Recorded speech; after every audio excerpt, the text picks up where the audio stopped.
Hello friends, it's me Akhila. Welcome back to my channel me and we vlogs. അപ്പോൾ ദേ ഇന്ന് നമ്മുടെ യാദക്കുട്ടൻ്റെ പിറന്നാളാണ് കേട്ടോ. സോ രാവിലെ തന്നെ യാദക്കുട്ടനെ നല്ല ഹാപ്പി മൂഡിൽ എഴുന്നേൽപ്പിച്ച് നല്ല കുളിച്ച് സുന്ദരക്കുട്ടനാക്കി ഞങ്ങളൊന്ന് അമ്പലത്തിലോട്ട് പോകാമെന്ന് വിചാരിച്ചു. അപ്പോൾ ഇന്നത്തെ വീഡിയോയിൽ എന്താ പറയുന്നത് വെച്ച് കഴിഞ്ഞാൽ, യാദക്കുട്ടനെ എൻ്റെ കയ്യിൽ കിട്ടിയ എൻ്റെ കുഞ്ഞൊരു ഡെലിവറി സ്റ്റോറിയാണേ. അപ്പോൾ ആ കഥ നമ്മുടെ യാദക്കുട്ടൻ ജനിച്ചത് 2023 ഒക്ടോബർ 24 ആണ് കേട്ടോ. പക്ഷെ നമ്മുടെ സ്റ്റോറി സ്റ്റാർട്ട് ചെയ്യുന്നത് 2023 ഒക്ടോബർ 23 രാവിലെ ഞങ്ങളെല്ലാവരും ഞാൻ കുളിച്ച് ഫ്രഷായി ഞാനും എൻ്റെ അമ്മയും എൻ്റെ അച്ഛനും ചേട്ടൻ്റെ അച്ഛനും ആൻറ്റിയും ഞങ്ങളെല്ലാവരും കൂടെ തൃശ്ശൂർ മെട്രോപൊളിറ്റൻ ഹോസ്പിറ്റലിലോട്ട് പോവുമായിരുന്നു. അവിടെയാണ് എൻ്റെ ഹോസ്പിറ്റലിൽ കാണിച്ചിട്ടുണ്ടായിരുന്നത്.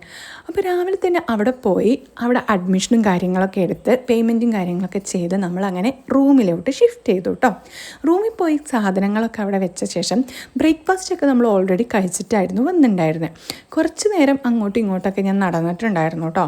അത് കഴിയുമ്പോഴേക്കും ഒരു നഴ്സ് വന്നിട്ട് പറഞ്ഞു, അഖില ലേബർ റൂമിലോട്ട് വന്നോളൂ എന്ന്. സോ ഞാൻ ലേബർ റൂമിലോട്ട് ചെന്നു. PVയും കാര്യങ്ങളൊക്കെ ചെയ്ത് വേറെ കുഴപ്പങ്ങളൊന്നും ഇല്ലയെന്ന് പറഞ്ഞ് എന്നെ തിരിച്ച് റൂമിലോട്ട് തന്നെ വിട്ടു. എന്നോട് നടക്കാൻ പറഞ്ഞിട്ടുണ്ടായിരുന്നു. അങ്ങനെ ഞാൻ കുറേ നടക്കും കാര്യങ്ങളൊക്കെ ചെയ്തു. അതിൻ്റെ ഇടയിൽ നമ്മൾ ലഞ്ചും കാര്യങ്ങളൊക്കെ കഴിച്ചിട്ടുണ്ടായിരുന്നു. അതൊക്കെ കഴിഞ്ഞൊരു ഈവനിങ് ടൈം ആകുമ്പോഴേക്കും ഒരു നഴ്സ് വന്ന് പറഞ്ഞു, അഖില നൈറ്റ് ഡിന്നർ കുറച്ച് നേരത്തെ കഴിച്ച് ലേബർ റൂമിലോട്ട് വന്നോളൂ, പിന്നെ ഇനി വന്നു കഴിഞ്ഞാൽ ഡെലിവറി കഴിഞ്ഞിട്ടാണ് അഖില പുറത്തിറങ്ങുള്ളൂ എന്ന് പറഞ്ഞു. അപ്പോൾ അതിന് വേണ്ട കാര്യങ്ങളൊക്കെ എടുത്തിട്ട് വേണം വരാമെന്ന് പറഞ്ഞിട്ടുണ്ടായിരുന്നു.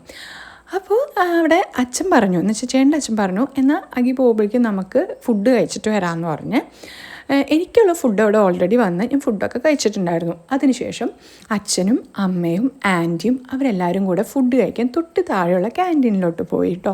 അപ്പോൾ എൻ്റെ കൂടെ എൻ്റെ അനിയൻ കൂടെ ഉണ്ടായിരുന്നു. അപ്പോൾ ഞാൻ അവനോട് പറഞ്ഞു, അച്ചു ഒരു കാര്യം ചെയ്യ്, നീ കുളിച്ച് ഫ്രഷായി വന്നോ, എനിക്കിപ്പോൾ കുഴപ്പമൊന്നുമില്ലല്ലോ, ഞാനിങ്ങനെ നടന്നോളാം റൂമിൽ കൂടെ എന്ന് പറഞ്ഞു. അപ്പോൾ അവൻ ഓക്കെ എന്ന് പറഞ്ഞാൽ അവനൊന്ന് കുളിച്ച് ഫ്രഷ് ആവാൻ വേണ്ടി പോയി. എന്നാലും അവന് ഭയങ്കര ടെൻഷനായിരുന്നു കേട്ടോ.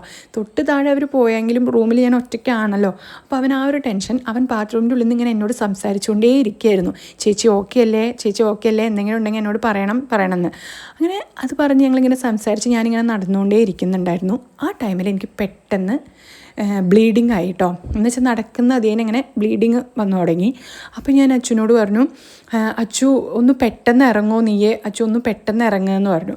അപ്പോൾ അവൻ ചോദിച്ചു, എന്താ ചേച്ചി എന്ന് ചോദിച്ചു. അപ്പോൾ ഞാൻ പറഞ്ഞു, എടാ ഞാൻ ഓക്കെ ആണ്, നീ ഒന്ന് പെട്ടെന്ന് ഇറങ്ങാം. നെക്സ്റ്റ് പാർട്ട് 2 വരുന്നതായിരിക്കും.